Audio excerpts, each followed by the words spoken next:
Ամիրյան փողոցում, նախ տեսեք, կեղծարարները, մենք ունենք մի երկու կեղծարար, դրանք ընդամենը 2-3 հոգի են, մեկը հավաքանու անդամ Տիկին Վարդանյանը, Ամիրյան փողոցից հրապարակել է կադրեր, մտեք, եւ ես հիմնովին եմ ասում, որ նա կեղծարար է,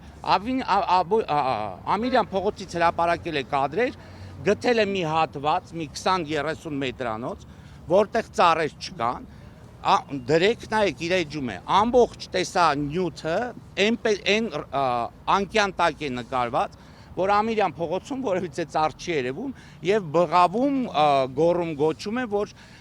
Ամիրյան փողոցում ամբողջ ծառերը կտրված են։ Մի ալարեք, իջեք Ամիրյան փողոց, հələ տեսեք ամբողջ ծառերը կտրված են, թե չէ։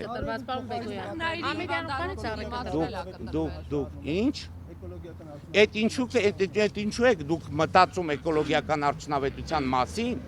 իսկ մի կազմակերպություն, որը բաղկացած է 1000 հոգուց, ունի մի 20 գիտնական, մի 50 էլ բուսաբանության մասնագետ, նրանք էկոլոգիական նշանակությունը չեն հաշվի առել, դուք հիմա ինձ այդ հարցն եք տալի։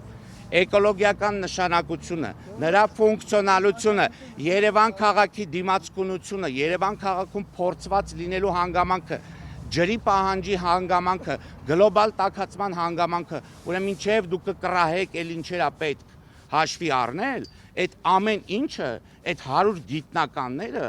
վաղուց քննարկել են եւ վաղուց հաշվի են առել։ Եվ հետեւաբար երևանցին պետքա իմանա, որ լավագույն բուսաբանության ոլորտի լավագույն մասնագետները